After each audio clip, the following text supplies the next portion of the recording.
Hey! What are you doing? Several years have passed since I married my husband. We now have a daughter, Holly, who is 5 years old and attends kindergarten. My husband Kyle is serious, meticulous, and responsible, actively helping with housework and childcare, making him a great husband. Kyle is quite passionate about education and has enrolled Holly in tutoring classes in preparation for elementary school application. Today, like usual, time flew by while we were taking a shower together. It seems they diligently review the tutoring lessons every day, and I admire their hard work. However, today it took unusually long, so I called out towards the bathroom, "Aren't you coming out yet?" but got no response.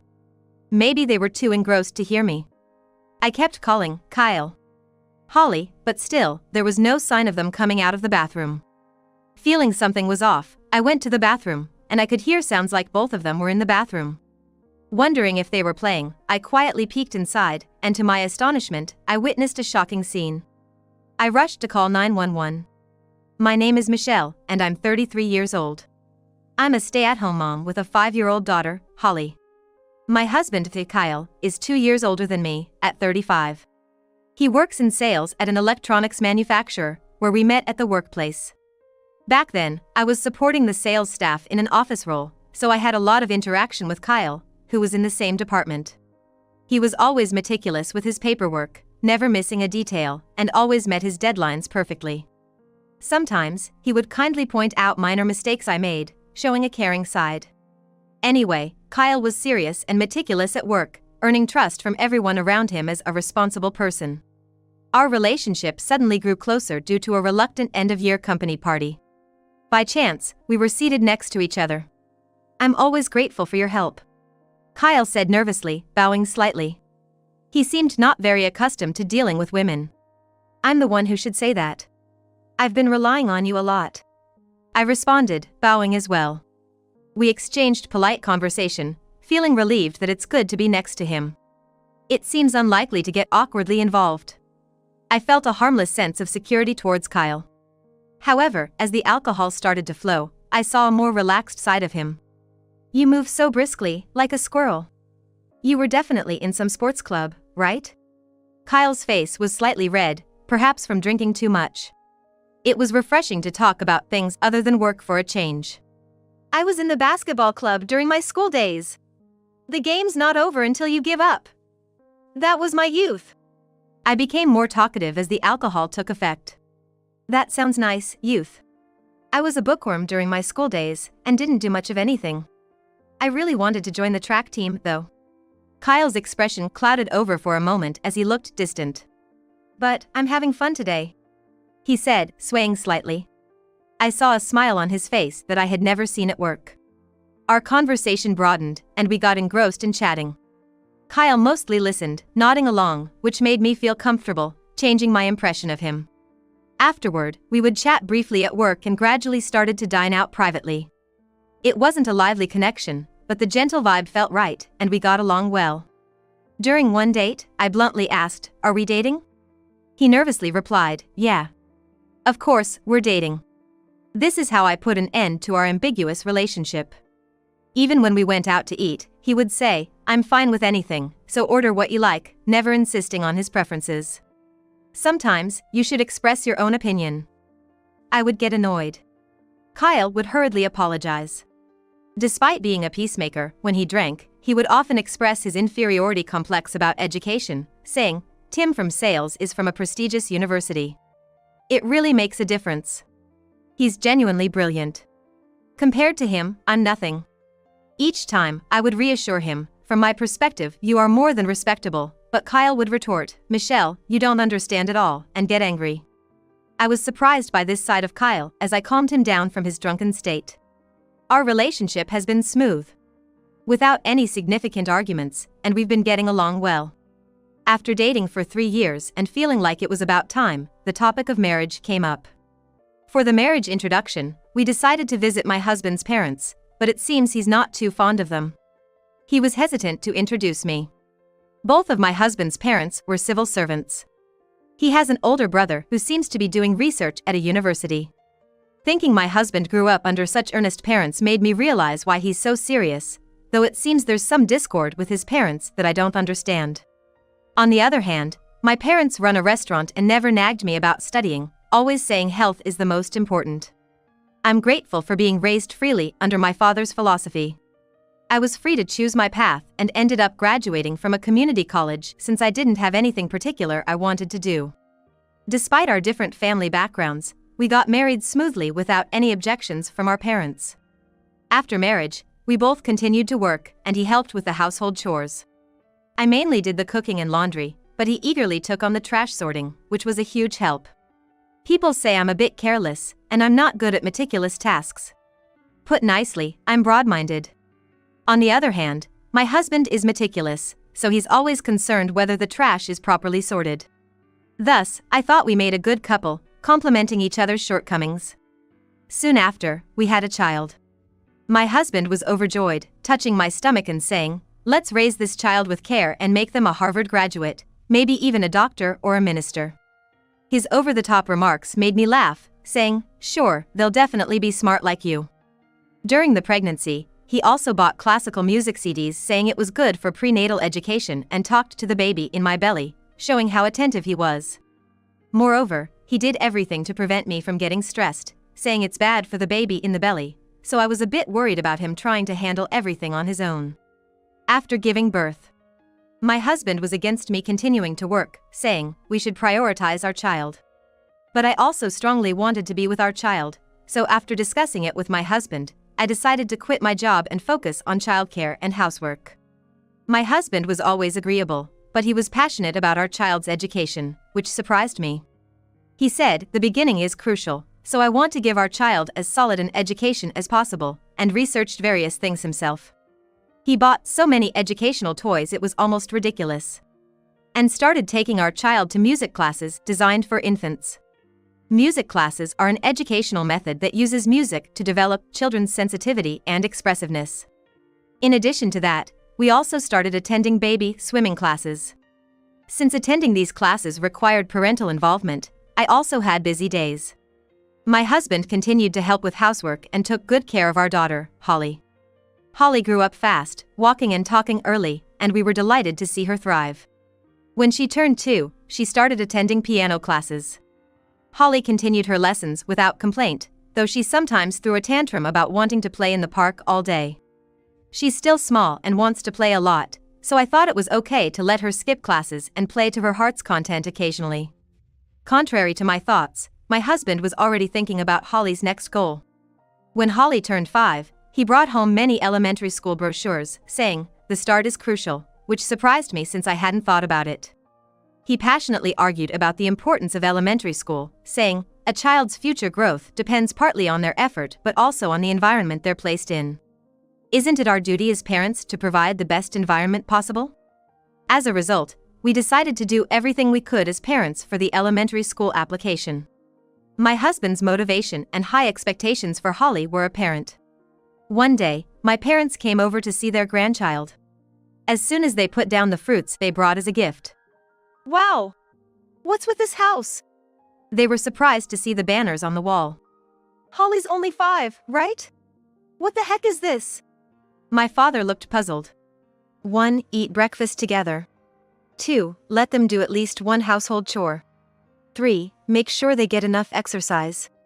My mother read the commandments with a mix of amazement and amusement. Come on! Are we aiming for Harvard here?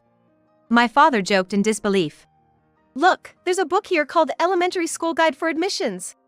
Mom pointed to a pile of books on the living room table. Over here, there's something about projects for elementary school applications. Let them at least enjoy arts and crafts. Dad sighed, making a gesture of resignation. It seems like each parent has their own image of an elementary school application, but my parents believe it's too early for my daughter. These days, it's different from the past. Getting used to studying early on is for her own good.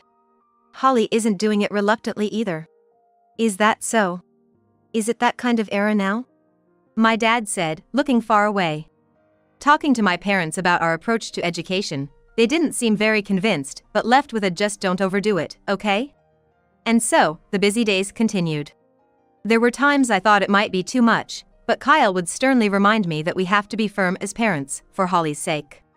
So, I decided to keep at it. Holly goes to a private kindergarten from 9 a.m. to 4 p.m. on weekdays. She's made friends and enjoys playing outside, always cheerfully heading to school.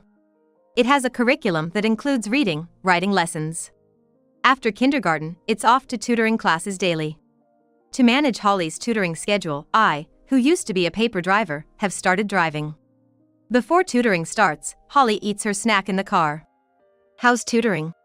Not too tough? I asked casually. I'm okay.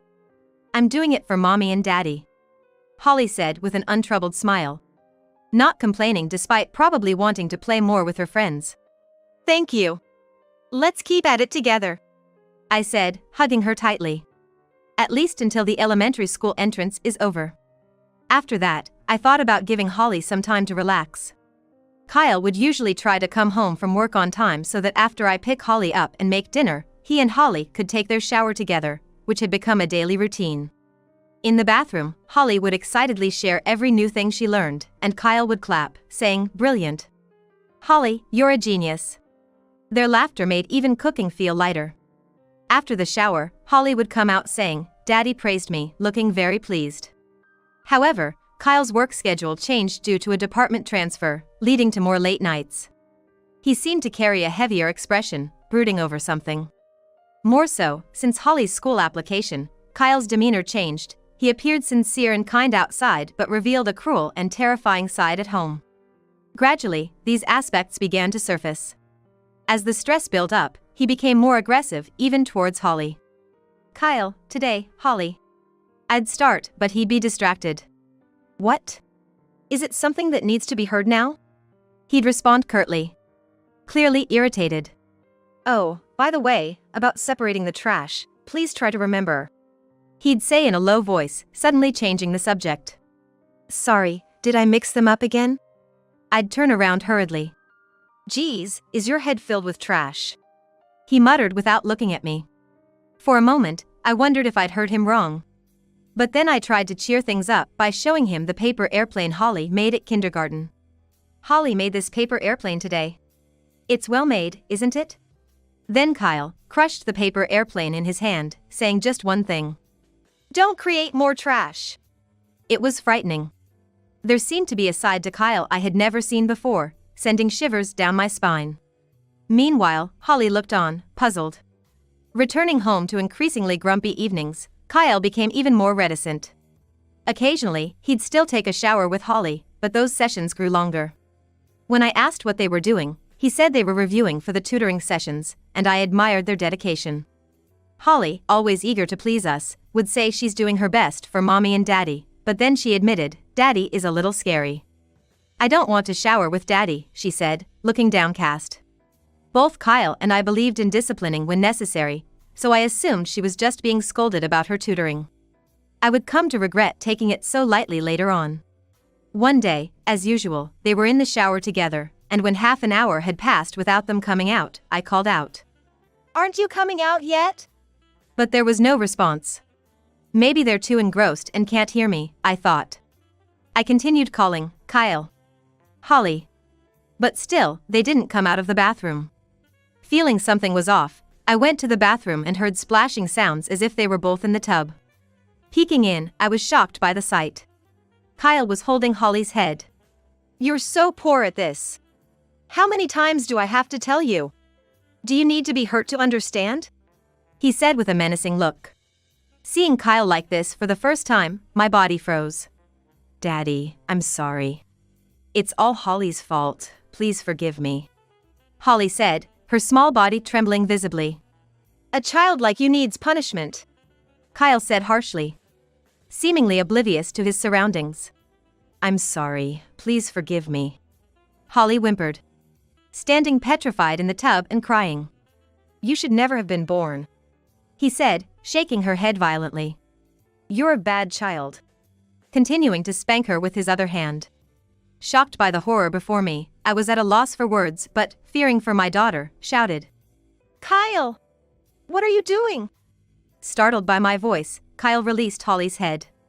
Coughing and gasping, Holly struggled for air. Then cried, "Mommy." Holly's cries echo. Kyle seemed to come back to his senses. But then, Holly, in a reflex, kicked him hard in the groin. Kyle, in agony, clutched himself, twisting in pain. Shocked but also spurred into action by Holly's brave response, I quickly dressed Holly and we left the house. Immediately dialing 911. Please hurry! My husband is abusing our daughter. My hands trembled with rage and fear. Soon after, the police arrived to find Kyle bleeding. He had stabbed himself with a kitchen knife. Daddy! Don't look, Holly! I shielded her eyes. The police called an ambulance, and Kyle was taken to the hospital. Confused by everything, I reached out to my parents to take care of Holly for a while. Shocked by the news, my parents rushed over. It seemed Kyle acted out of guilt for what he had done to Holly. If I had found out any later, Holly might have been in even more danger. I wondered how long things had been going wrong. The thought was terrifying. Later, I visited Kyle's workplace to sort his belongings and handle procedures. Being at my former workplace, I spoke with a known supervisor. Then, Kyle's demeanor changed after his department transfer. According to a colleague, he was constantly criticized and burdened with impossible tasks by his supervisor, the section chief. There was even a public reprimand so loud it echoed in the corridors, requiring others to intervene. Kyle, diligent as he was, became mentally exhausted under severe stress. I think this incident isn't entirely unrelated to the company. If we had taken action sooner. I'm truly sorry. The section chief was later addressed for power harassment within the company. Kyle's struggle with an educational inferiority complex led him to believe his life's outcomes were solely based on academic performance, spiraling him into distress. Therefore, his strong desire not to let his daughter experience such feelings ended up misfiring in a harmful direction. His parents confirmed he had always been temperamental and difficult compared to his brother. He's a disgrace to our family. He has always been more trouble than her brother, ever since she was little. They coldly stated. Really? People without education just don't cut it. We were worried too. Unlike his brother, he was never quite as bright in his studies. Expressing disappointment in Kyle for not meeting their or his brother's standards. Distinguished parents, an excellent brother. Kyle had always been compared to others. Perhaps the words of his in-laws also wounded him at times. Kyle mentioned being hit on the head or skipped meals for poor test scores. He wasn't allowed to join the sports team he wanted because they would interfere with his studies, leading to a school life dominated by academics. I felt I understood why Kyle was so fixated on educational attainment. Realizing the pressure Kyle faced made me deeply sad. Understanding he desired affection above all. Yet, I couldn't sympathize with his choice to direct his frustrations towards Holly. Eventually, Kyle was admitted to a psychiatric facility under police watch, showing signs of instability. After discussing with his parents, I decided on a divorce for Holly's sake. Wanting to distance ourselves from his family's toxic educational values. I felt I couldn't keep up with the misguided belief that lower education means lesser ability rooted in an obsession with academic credentials. My parents supported my decision. Kyle was too serious, that was always a concern. We need to end this cycle of negativity. All that matters is that our children live happily and healthily. As they patted my shoulder, my parents said, Life goes on. Dad muttered that. I visited Kyle just once for the divorce proceedings. I'm truly sorry. I don't even know what to say to Holly. I did something unforgivable, he said, looking gaunt and teary-eyed for the first time in a while. I'm sorry too, for not realizing how much you were suffering. But what you did to Holly, I can't forgive. Kyle nodded weakly. It's better if we don't see each other again. Please take care of Holly. Months passed, and it seemed Kyle had calmed down, but we would likely never meet again. After being discharged from the hospital, Kyle is apparently working and living at a guest house on a distant island. I wonder if there will ever come a day when his emotional wounds heal. Since then, Holly hasn't asked, "How is Daddy?" Perhaps she senses something, even as a child. There were nights she would suddenly start crying as if remembering something, but now she has calmed down. Holly, as bright and cheerful as if nothing had happened, has even started taking gymnastic lessons on her own initiative. Today, as every day, Holly's spirited voice echoes in the yard. She attends lessons with a proud expression. My father, watching by her side, cheers, don't lose with your spirit. Pump yourself up, echoing a line I've heard somewhere before. I have to be strong too. My daughter's resilience gives me courage. We've decided to stop her schooling and are now taking it easy at my parents' house.